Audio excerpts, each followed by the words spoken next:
오늘은요, 마태복음 24장 42절부터 25장까지 하겠습니다.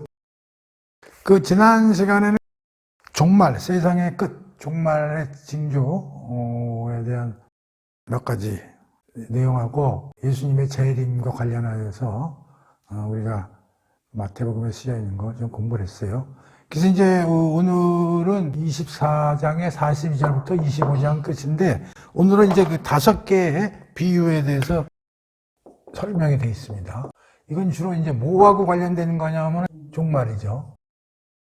근데 이제 그 종말에 대한 관련해서 비유가 5개가 나오는데, 근데 사실은 그 종말의 비유라기보다는 현재 우리가 어떻게 살아야 되는가, 앞으로 종말이 분명히 오는데 그걸 대비해서 현재 우리는 어떻게 살아야 되는가에 대한 설명이라고 봐야 돼요. 꼭 종말에 대한 비유라기보다는 계속 그걸 쭉 하나씩 비유를 살펴보면서 공부해 보겠습니다. 자, 첫 번째 비유입니다. 42절에서 44절까지. 첫 번째가 42절에서 44절이죠. 이걸 우리는 보통 밤도적 비유 그렇게 얘기를 하는데 한번 읽어볼게요.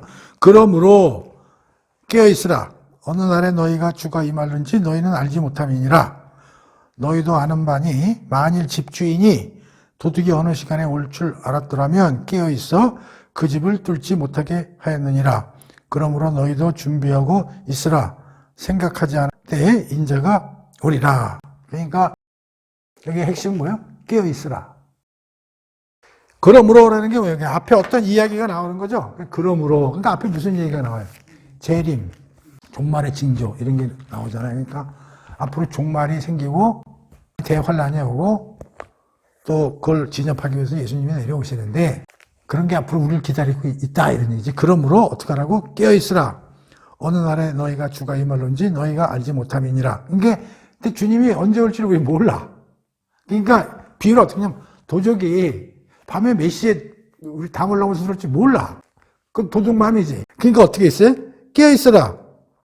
42절. 깨어서 잘 눈 뜨고 지키고 있으라는 거예요. 그래야 도둑이 못 들어오게 막을 수 있다. 그런 얘기예요. 그래서 이제 이거는 뭐냐면, 예수님이 언제 내려오실지 모르니까, 항상, 안 오시겠지. 응? 언제 오시겠어? 이러고 넋 놓고 있지 말고, 항상 긴장하고, 내일이라도, 1시간 뒤에도 내려오시겠구나. 라는 그런 생각을 가지고 항상 깨어있으라는 게 잠도 자지 말라. 그런 얘기는 아니고, 항상 예의주시하고 현재에 충실하게 살아라. 그런 뜻이요. 그래서 밤도적 비유다. 이렇게 우리가 얘기를 하고 있고. 그 다음에 45절부터 51절까지요. 그리고 우리는 슬기로운 종 이야기다. 무슨 내용인지 읽어볼게요. 충성되고 지혜 있는 종이 되어 주인에게 그 집 사람들을 맡아 때를 따라 양식을 나눠줄 자가 누구냐. 주인이 올 때에 그 종이 이렇게 하는 것을 보면 그 종이 복이 있으리로다. 내가 진실로 너희에게 이르노니 주인이 그의 모든 소유를 그에게 맡기리라. 만일 그 악한 종이 마음에 생각하기를 주인이 더디 오리라 하여 동료들을 때리고 술 친구들과 더불어 먹고 마시게 되면, 생각하지 않은 날 알지 못하는 시각에 그 종의 주인이 이르러 엄히 때리고 외식하는 자가 받는 벌에 처하리니 거기서 슬피 울며 이를 갈리라. 여기서 어떤 종이 나오냐면 충성되고 지혜 있는 종이죠. 충성되고 지혜 있는 종. 여기서 주인은 누구예요? 예수님이에요. 주인이 예수님이라고. 그러니까 주인이 가셨어. 가가지고, 그럼 종들이 주인을 대신해서 식솔들하고 모든 걸 잘 관리하고, 제때 또 음식 만들어서 식사 준비도 그래야 될 거 아니에요. 그게 이제 종의 본분 아니야. 그런 종은 복이 있는 거예요. 그리고 주인이 딱 와서 보니까 그렇게 종이 열심히 일을 하고 있으면, 그 친구한테 모든 걸 다 맡기고, 칭찬하고 그러는 거지. 그런데 여기 한번 보세요. 그 종이 마음에, 주인이 어디 멀리 가셨는데, 한참이 있어야겠지. 그리고 뭘 하냐면, 동료들을 때리고, 친구들 불러서 술 타령하고, 먹고 마시고, 그 집안에 있는 사람들 돌보지도 않고, 일도 안 하고, 그렇게 되면, 생각지도 않은 날, 알지도 못하는 시각에, 주인이 올 수도 있다는 거예요. 그 와가지고 어떻게 돼요? 때리고, 월에 처하리니 거기서 슬피 울며 이를 날리라. 이제 이렇게 돼 있으니까 이것도 어려운 얘기는 아니죠. 이게 쉬운 얘기예요. 그러니까 항상 충성되고 지혜롭게 이 종은 우리 성도들을 얘기하는 거고, 주인은 예수님을 얘기하는 거예요. 그러니까 항상 여기서 깨어 있어라. 그러니까 항상 준비를 하고 있어라. 이제 그런 얘기죠. 자기의 본분을 제대로 지키고 있어라. 이제 그런 얘기죠. 그 다음에 이제 세 번째 비유가 나오는데, 25장 1절에서 13절까지. 이걸 이제 우리는 열처녀 비유를 해요. 근데 이것도 이제 어렵지 않아요. 한번 읽어볼게요. 오늘은 뭐 그렇게 별로 공부할 게 없어요, 사실. 그때에 천국은 마치 등을 들고 신랑을 맞으러 나간 열 처녀와 같다 하리니 그 중에 5은 미련하고 5은 슬기 있는지라. 그러니까 여기서 비유가 된 게 슬기 있는 여인하고 미련한 여인이요. 그러니까 우리는 이제 슬기로운 여인 같이 하고 있어야 된다는 거죠. 근데 그 차이가 어디서 나오냐면 보라고. 슬기 있는 자들은 그릇에 기름을 담아 등과 함께 가져갔나니, 미련한 자는 3절에 보면 등을 가지되 기름을 가지지 아니하고. 자, 이제 등을 이제 하나씩 들고 있는 거예요. 왜냐하면 이제 혹시 신랑이 낮에 오면 모르는데 혹시 밤에 오면 이제 어두우니까 등불을 불켜야 되는데, 그 이제 등들을 다 준비했는데 5 미련한 여인들은 기름을 준비를 안 했어요. 기름을. 그리고 슬기 있는 자들은 등도 준비하고 기름도 같이 준비를 한 거예요. 신랑이 더디움으로 다 졸며 잘세. 근데 여기서 재밌는 게 슬기로운 여인도 자요. 미련한 여인도 자요. 이게 자지 말라는 얘기가 아니에요. 자고 있었는데 밤중에 이제 소리가 난 거야. 신랑이 이제 오는 소리가 이제 들리는 거예요. 사람들 멍성성하고. 그러면서 신부들 보고 신랑이 오셨으니까 이제 준비해 맞으러 가라. 이렇게 된 거예요. 그때 다 일어나 등을 준비할세. 이제 저녁이었던 모양이죠. 미련한 자들은 슬기 있는 자들에게 이르되, 야, 우리 등불이 기름을 준비해서 다 꺼져가니까 기름 좀 빌려달라. 이제 이렇게 된 거예요. 그랬더니 슬기 있는 자들이 대답하여 이르시기를 우리가 너희의 쓰기에 다 부족할까 하노라. 차라리 파는 자들에게 가서 우리 거 줄 거 없으니까 어디 가서 딴 데 가서 사오든지 말든지 해라. 이렇게 된 거지. 그래서 이제 그들이 이제 기름을 사러 간 사이에 신랑이 옹으로 준비하던 자들은 함께 신랑이 이제 같이 데리고 이제 잔치로 이제 하러 이제 들어가는 거예요. 그런데 이제 남은 처녀들이 열심히 뛰어갔다 헐라벌떡하고 와가지고 뭐 기름을 샀는지 안 샀는지 모르겠는데 처녀들이 와서 보니까 이게 문이 닫힌 거야. 문이 못 들어가. 대답하여 이르되 진실로 너희에게 이르노니 내가 너희를 알지 못하니라 하였느니라. 그런즉 여기도 깨어있으라. 너희는 그날과 그때를 알지 못하니라. 여기도 결론이 뭐예요? 깨어있으라. Why? 그날은 아무도 모른다. 예수님이 언제 올지 모르는 거야. 그러니까 항상 준비하고 있으라는 얘기죠. 근데 여기서 중요한 게 뭐냐? 다 눈을 뜨고 잠이 오는데도 자지만 그거 아니야. 다 잤어, 여기 다. 잤다고. 근데 여기서 중요한 게 뭐냐면 빌려달라고 그러죠? 8절 보세요. 우리 등불이 꺼져가니까 너희 기름을 좀 나눠달라 하거늘 9절이 뭐라 그래요? 우리가 쓰기에도 부족하니 못 주겠다. 그런 얘기죠.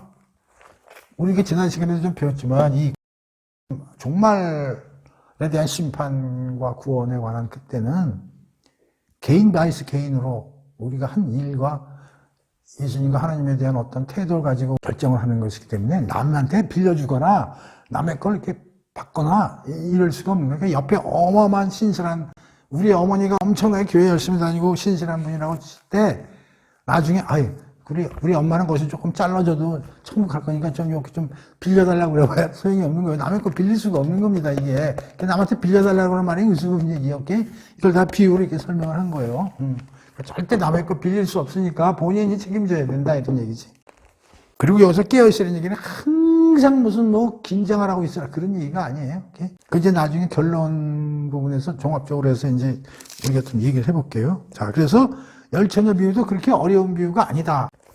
그래서 여기서 기름이 무슨 성령이니 뭐냐 그렇게까지 알라오리 할 필요 없어요. 그래서 등은 빛이고 기름은 성령이니 우리가 또 성령은 곧 또 하나님의 말씀이 이런 거니 또 거기에 우리가 항상 깨어 있어야 된다. 그렇게 틀린 말은 아닌데 이 비유를 너무 그렇게까지 오버해가지고 해석할 필요는 없다.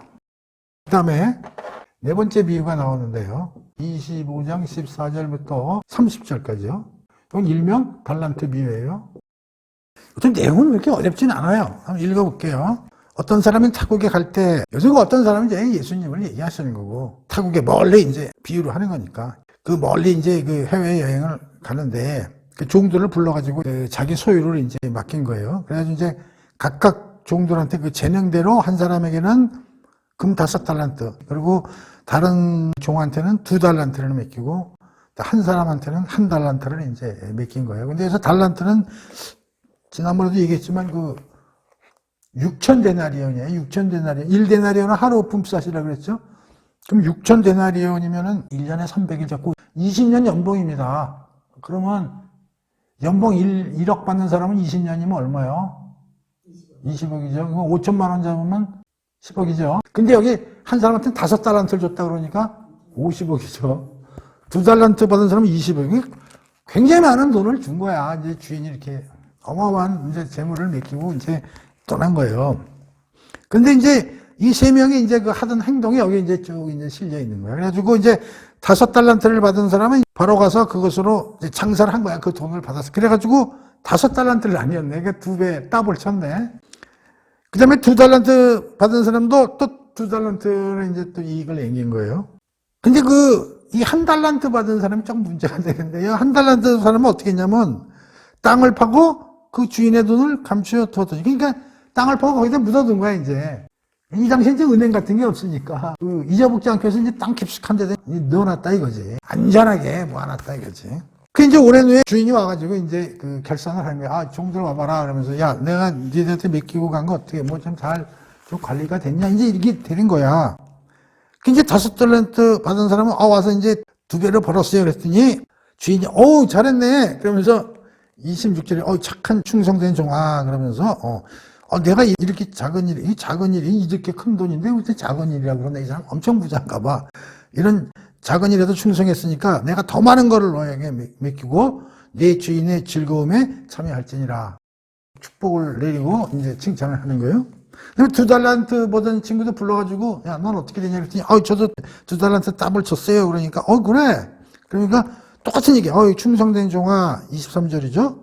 너도 이 작은 일에 이렇게 잘했으니까 앞으로 더 많은 걸 너한테 주리라. 그러면서 너희도 나의 즐거움에 같이 참여할지니라. 이렇게 이제 칭찬을 받은 거예요. 자, 이제 마지막 얘가 문제인데, 1달란트 받은 자가 와서 이르되 주인이여, 당신은 굳은 사람이라 심지 않은 데서 거두고 해치지 않은 데서 모으는 줄을 내가 알았으므로 두려워하여 나가서 당신의 달란트를 땅에 감춰 두었나이다. 보소서 당신의 것을 한 푼도 낭비하지 않고 그대로 가져왔습니다. 이렇게 된 거야.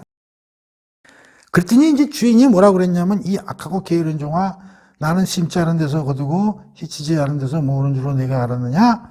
그러면 내가 마땅히 내 돈을 취리하는 자들에게나 맡겼다가 내가 돌아와서 내 원금과 이자를 받게 하였을 것이니라 하고 그에게 1달란트를 빼앗아 10달란트 가진 자에게 주라. 무릇 있는 자는 받아 더 풍족하게 되고 없는 자는 그것까지 빼앗기니라. 이 무익한 종을 바깥 어두운 데로 내쫓으라. 거기서 슬피 울며 이를 갈리라 하니라. 자, 이게 이제 달란트 비유예요. 근데 이거를 사람들이 해석을 좀 잘못하고 있는 게 많아요. 되게 어떻게 해석을 하냐면 이런 거야. 이것까지는 모두 다들 이해해. 어떤 사람은 5달란트, 어떤 사람은 2달란트, 어떤 사람은 1달란트는 줬다. 그 뭐냐면 여기 보면 그들의 능력대로 이제 맡기시는 거죠. 그러니까 사람마다 다 능력은 다른 거예요. 그렇다고 여기서 5달란트 받은 사람이 2달란트, 1달란트 받은 사람이 다 훌륭하고 이런 건 아니에요. 하나님은 그들의 그 성향에 맞게, 그들의 능력이 맞게 은사를 주시는 거예요. 그러니까 내가 은사를 적게 받았다고 해서 하나님한테 내리거나 그럴 필요가 없는 거예요. 무슨 말인지 알아요? 그냥 능력대로 하면 돼요. 그러면 많이 받은 사람 그걸 더 활용하려면 더 시간을 투입해도 힘들잖아요. 결코 그게 좋은 게 아니라고.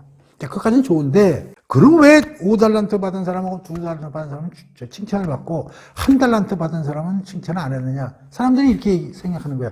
두 사람들은 열심히 가서 하나님이 주신 탤런트, 은사를 열심히 활용을 해가지고 일을 해가지고, 예를 들면 뭐 복음도 열심히 전하고 그렇게 해가지고 이제 칭찬을 받았는데, 이 한 친구는 하나님이 주신 은사를 활용을 안 하고 그냥 자기만 그냥 그 은혜 받은 걸 갖고 있고 남들한테 그 전도도 안 하고 그렇게 해가지고 예수님한테 벌을 받았다. 이제 이렇게들 얘기를 하는데, 그것도 틀린 얘기는 아닌데 더 중요한 게 있어요. 보세요.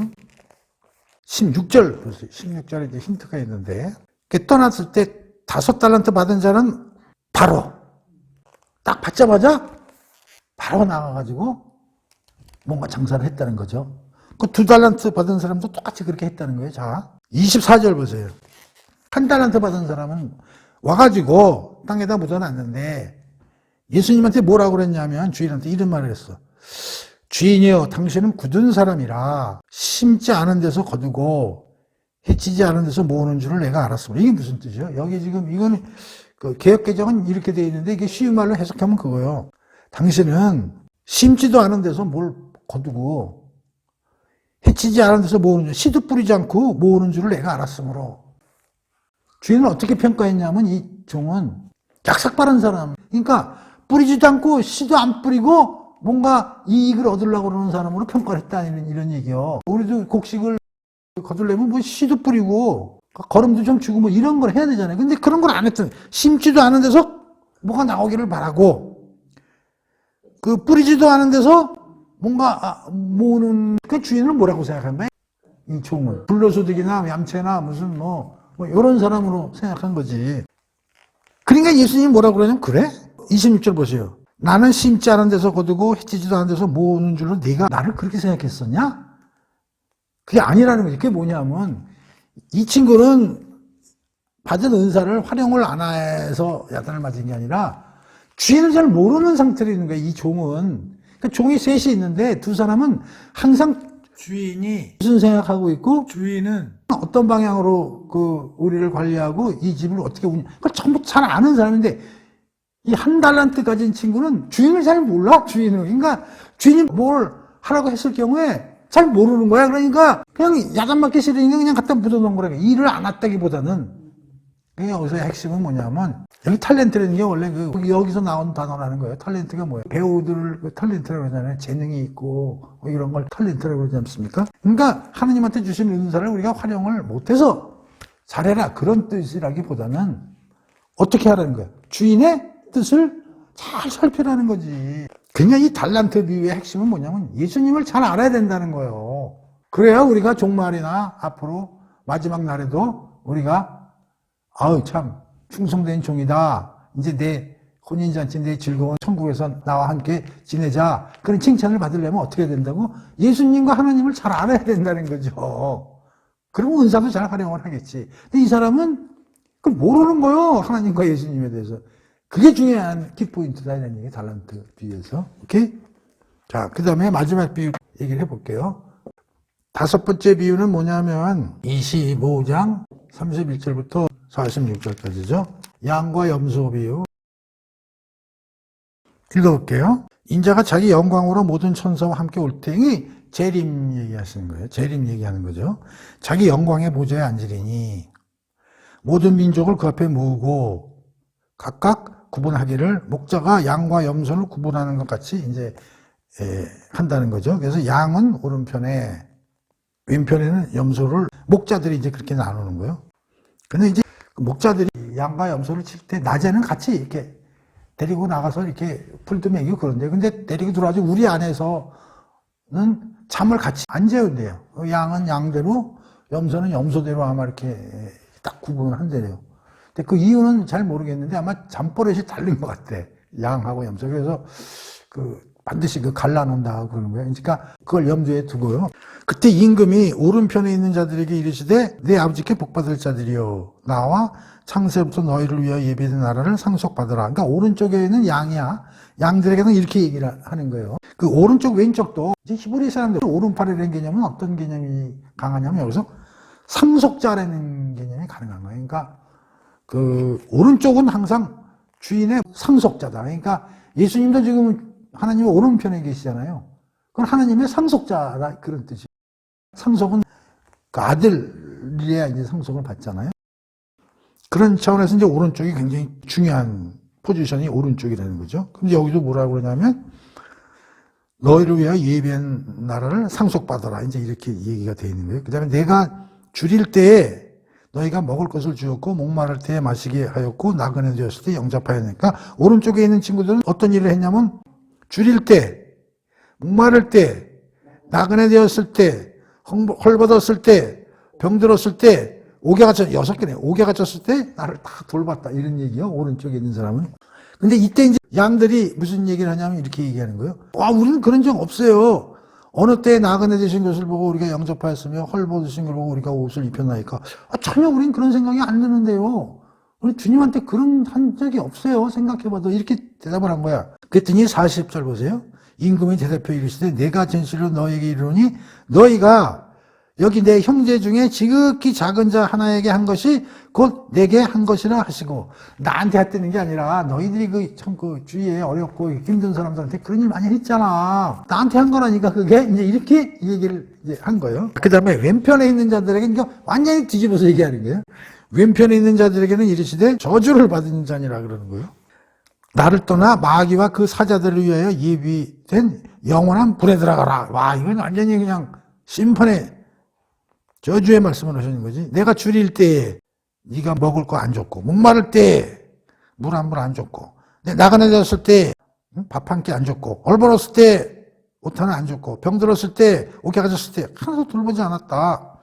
그들도 대답하여 이르되 아니 언제 우리 보고 그럼 이런 거 좀 해달라 저렇게 해달라 말씀하신 적이 없잖아요. 그래서 우리가 몰라서 못한 거지. 우리도 그런 거 있으면 말씀하시면 우리가 왜 안 했겠어요. 이제 이렇게 얘기하는 거죠. 그랬더니 45절 이에 임금이 대답하여 이르시되 내가 진실로 너에게 이르노니 작은 자 하나에게 하지 아니한 것이 곧 내게 하지 아니한 것이니라 하시니. 니들이 그 주위에 어려운 사람들 하나도 니들 관리도 안 하고 보살피지도 않았잖아. 그게 나한테 그렇게 한 거랑 똑같다고 이렇게 얘기를 하신 거예요. 그러면서 46절 그들은 영벌에 의인들은 영생에 들어가리라 하시느니라. 이게 5번째 비유라 이런 얘기죠. 그래서 이렇게 보면은 요게 이제 25장에 나오는 거고 요게 이제 42장, 24장 말미에 나와가지고 5개의 비유가 이제 이렇게 끝나는 거예요. 어려운 건 없죠?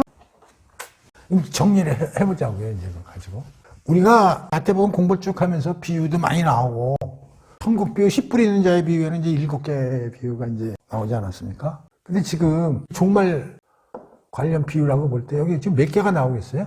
5개.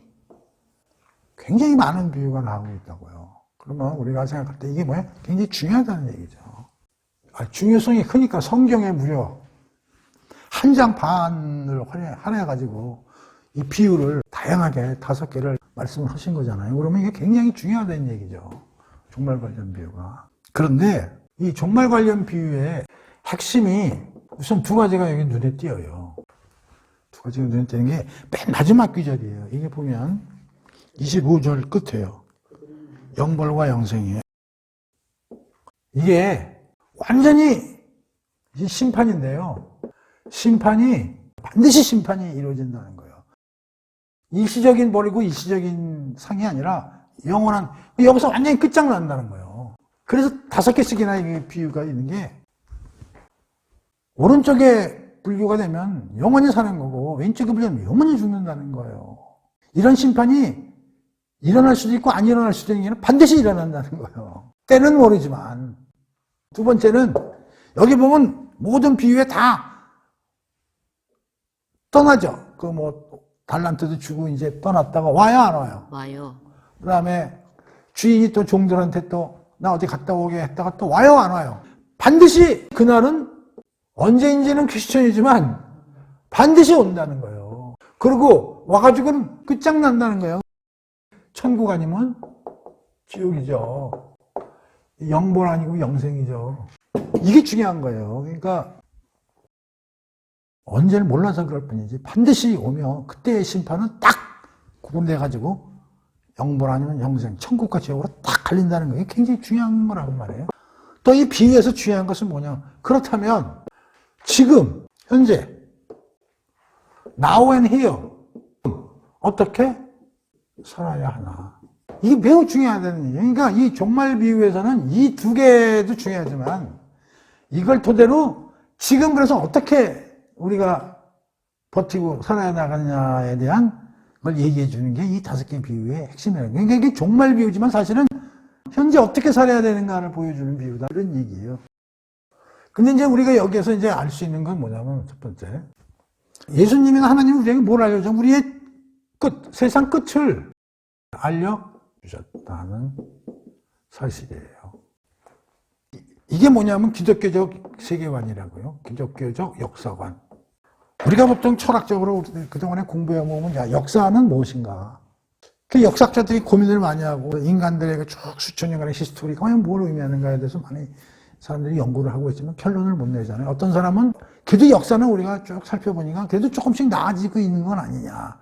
그래서 역사는 조금씩 나아져가는 긍정적으로 해석하는 사람도 있고, 부정적으로 해석하는 사람도 있고, 중립적으로 해석하는 사람도 있고, 사이클로 해석하는 사람도 있고, 토인비 같은 사람은 역사라는 거는 그걸 어떻게 받아들이고 도전과 반응, 어떻게 받아들여가지고 어떻게 그걸 극복하느냐에 따라서 어떤 나라는 점진적으로 좋아지고 또 그걸 다 적응을 못하면 그 나라는 없어지고 이제 이렇게 돼서 도전과 적응에 관한 거다. 이렇게 해서 역사학자들은 도대체 역사의 끝말이 어떻게 될지 몰라요. 유일하게 역사의 끝에 대해서 설명해 준 게 하나님만이 성경을 통해서 끝을 설명해 준다는 거죠. 그래서 우리가 앞에서 배웠지만 종말에는 물론 환란도 일어나면 종말에 여러 가지 징조가 있지만 반드시 예수님이 내려오셔가지고 그 모든 악을 척결하고 하나님 나라를 만드시겠다는 그 끝이 보장되어 있다 이런 얘기, 그걸 알려주셨다 이런 얘기죠. 그러니까 기독교를 믿는 사람은 역사의 끝을 아는 거예요. 우리가 이 유튜브 처음 시작하면서 왜 성경을 공부해야 되는가에 대해서 얘기를 했지만 인간이 가장 두려워하고 그런 것이 앞일을 예측을 못한다는 거 아닙니까? 내가 이사승진을 할지, 우리 아들이 서울대학교에 붙을지, 장사를 하면 잘 될지, 건강 진단을 받았는데 이게 혹시 이게 암이나 걸린 게 나타날지 모른다는 거예요. 그러니까 두렵고 불안한 거거든요. 그게 스트레스도 쌓이는 거고. 모르는 거예요, 앞날을. 그걸 우리는 흑암이라고 이제, 창세기에서 이제 공부를 했지만은. 그러나, 흑암에 반대는 광명이다. 그러니까 하나님은 항상 우리에게 세상 끝날을 딱 보여주는 거예요. 그렇기 때문에 우리가 대처할 수 있고, 지금 어떻게 살아야 되는 걸 명확히 방향을 잡고 살 수가 있다는 거지. 그걸 얘기해 주는 거예요. 그럼 우리는 어떻게 살아야 되느냐? 이런 날이 반드시 오는 거예요. 그리고 반드시 영생과 영본은 정해져 있는 거고. 딱 알려줬어. 시간만 모를 뿐이지. 그리고 징조도 알려줬어. 그러한 징조가 오면은 재림이 가까워서 예수님이 내려오실 거다.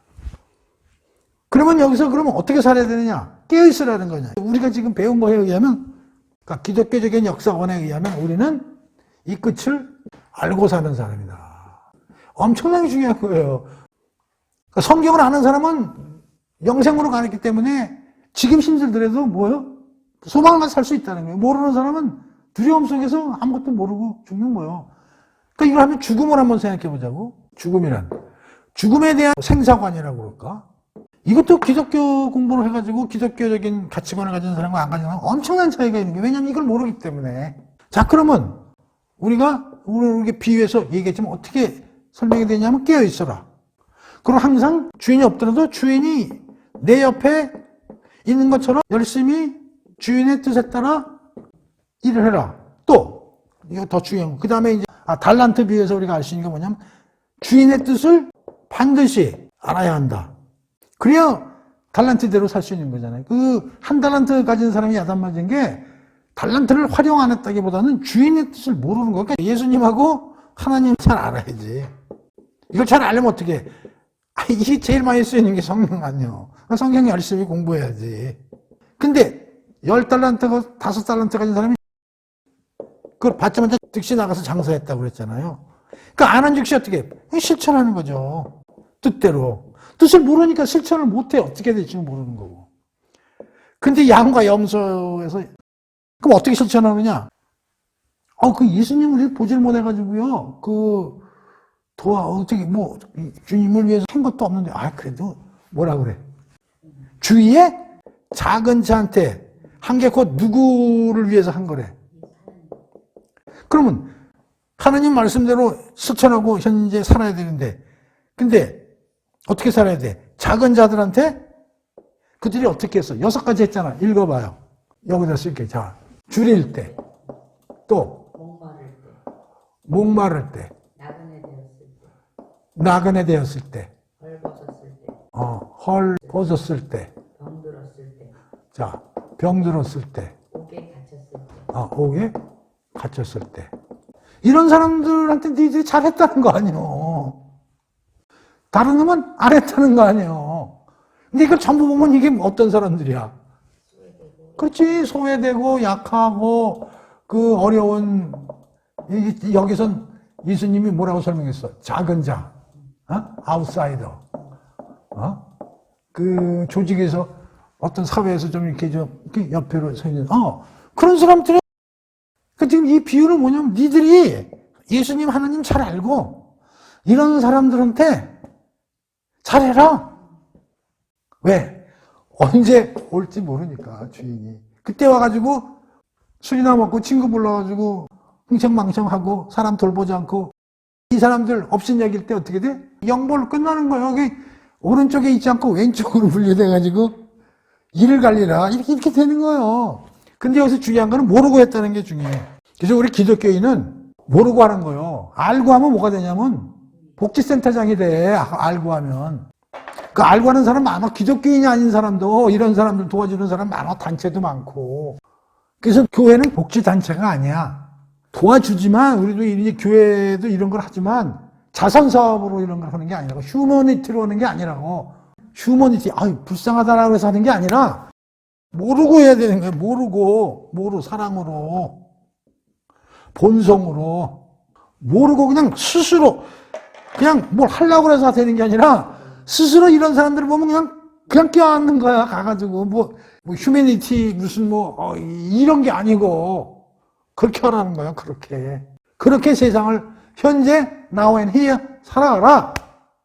그 얘기를 해주는 게 종말 설교다. 이게 종말에 나왔다고 비유라 그래서 이게 세상 끝을 바라보면서 야 이게 뭐 비유냐가 아니고 현재 어떻게 살아야 되는가를 보여주는.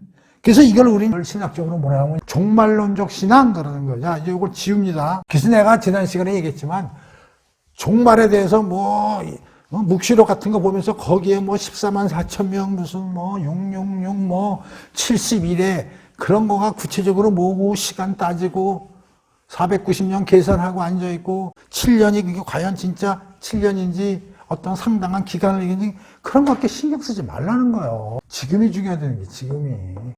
그럼 왜 종말에 대해서 징조에 대해서 하나님과 예수님이 알려주시냐면 너희들 끝을 정확히 알고 살아라 이런 얘기예요. 그러니까 모든 사람들은 역사를 모르니까 어디서 끝났지 정확히 알려주잖아. 시간을 알려주고. 시간을 알려주면 왜 어떤 문제냐면 이게 또 이상하게 돼요. 시간을 사람은 알려주면요. 엉뚱한 짓을 한다니까. 내일 12시에 종말이 온다 그러면요. 내일 10시까지 개판 치다가 1시간 딱 세수하고 기다린다니까. 인간은 그래서 안 알려주는 거예요. 이 징조 종말을 알려주는 건 뭐냐면 자, 이게 시간이 이렇게 있잖아요. 여기가 이제 끝이라고 봅시다. 물론 여기는 영원히 존재하는 거예요. 이건 대상적 역사가 끝이라는 거지 완전히 모든 게 끝나는 건 아니에요. 여긴 계속 지속되는 거예요. 영원히. 자, 근데 지금 우리는 어디 살고 있어요? 우리 여기 살고 있단 말이에요, 지금 현재. 그러면 종말론적 신앙이라는 건 뭐냐면 신학적으로 종말론적 신앙이라는 개념은 뭐냐? 종말에 일어날 일을 가르쳐 주셨다. 우리는 다 안다. 영생하고 영벌은 존재하는구나. 그리고 그때는 반드시 오는구나. 종말론적 신앙은 종말에 일어난 일을 현재로 땡겨와. 현재로 당겨온다. 그래서 미래를 보고 사는 게 아니라 이게 여기에 와 있는 걸 보고 지금 사는 게 종말론적 신앙이에요. 다시 말하면 앞으로 1시간 뒤, 내일 이 일이 벌어진다는 생각으로 지금 살아나가는 것이 종말론적 신앙이다. 그런 얘기예요. 오케이? 그래서 멀리 쳐다보지 말라는 거. 알려주면 고마움증이 땡겨와. 그래서 지금 딱 그렇게 살라는 거지. 아이고 10분 뒤에 예수님 올지 어떻게 알아. 그러니까 지금 잘 살아야지. 어떻게. 아까 얘기했잖아 6가지. 그런 사람들에서 본능적으로 휴머니티 가지고 그 사람들 도와줄 생각하지 말고 그냥 그 사람들 속에 들어가서 잘 돌보고. 그것이 곧 예수님이 나한테 하는 얘기라. 그래서 나중에 종말이 되면 오른편이 뭐라고 해서 상속자라고 그랬죠. 다시 한번 봅시다. 34절. 이런 결과를 가져오게 살라는 거예요. 오른편에 있는 자들에게 이르시니 내 아버지께 복받을 자들이요. 나와 창세로부터 너희를 위하여 창세로부터 너희를 위하여 예비된 나라를 상속받으라. 이거요. 이거를 얘기해 주기 위해서 5가지 비유로 여기에 설명을 해가지고 우리에게 이렇게 예수님이 말씀해 주신 거다. 오케이? 그래서 아주 비유도 쉽고 중요한 건 뭐냐? 땡겨서 지금 그렇게 살아라. Now and here. 이게 중요한 거예요. 그래서 오늘 핵심 주제가 뭐고 예수님이 하시는 말씀이 뭔지 이걸 잘 해가지고 이제 내일부터라도 열심히 나가서 이제 그 주위에 찾아봐야죠. 헐버리고 어려우고 이런 사람들을 위해서 휴머니티를 사는 게 아니라 본성적으로 저런 사람들을 도우라는 뜻으로 예수님이 나를 만드셨구나 그런 생각을 가지고 그래서 이웃사랑, 하나님 사랑, 사랑의 이중계명 지금 얘기했잖아요. 율법사가 와가지고 수많은 율법 중에 어느 게 제일 큽니까 그랬더니 하나님 사랑, 이웃사랑의 이름을 알려주시잖아요. 이게 이웃사랑이거든요. 그러니까 오늘 5개 비유 잘 이제 공부를 했습니다. 이 다음 시간에 이제 25장까지 다 해서 종말 설교가 끝났어요. 이제 예수님 설교는 다 끝났어. 23, 24, 25로. 그러면 이제 대중들 앞에서 예수님이 설명하실 거는 이제 다 끝난 거야. 그럼 나중에 이제 제자들 몇 명 데리고 추가로 얘기하실 거, 그런 것만 이제 남고, 드디어 이제 예수님이 드디어 마지막 체포 당하고 재판받고 돌아가시고 부활하는 얘기가 있고, 그 전에 이제 잠시 이제 베드로가 이제 재판 때 부인하고 가룟 유다가 이제 예수님 팔아먹는 이야기 이런 게 좀 나오고 또 하나 그 전에 이제 그 한 여인 마리아가 이제 옥합 향을 이제 예수님께 뿌리는 이제 그런 얘기들이 조금씩 이제 들어가서 이제 예수님의 죽음에 이제 십자가의 길로 가는 스토리가 이제 펼쳐지는 거예요. 이제 어떻게 보면 예수님의 가르침이라고 그럴까? 그런 거 이제 오늘부로 거의 다 끝난 거예요. 그래서 그 26장, 27장, 28장인데 사복음서 모두 전부 예수님의 그 체포, 재판, 죽음 얘기는 다 쓰여 있죠. 근데 그 우리 지난번에 요한복음 공부하면서 좀 자세히 내용이 많이 들어가 있어서 상당히 공부를 많이 했습니다. 그래서 차제에 요한복음 뒷부분 그 예수님의 그 체포당하고 이제 재판받는 거 그거를 다시 한번 찾아서 좀 유튜브를 들으시고 이제 마태복음 공부를 하면 아주 쉽고 수월하게 넘어갈 거예요. 그리고 그렇게 자세히 안 하겠습니다. 마태복음. 왜냐하면 요한복음에서 자세히 했기 때문에 그 요한복음 뒤에 있는 부분을 유튜브로 한번 좀 잘 일단 들어놓으시고 나서 이제 26, 27, 28장을 이제 공부할게요. 이제 곧 이제 마태복음도 끝나가는 거예요. 오케이. 자, 그럼 오늘은 5개 비유, 종말 비유로 여기서 끝내도록 하겠습니다. 끝.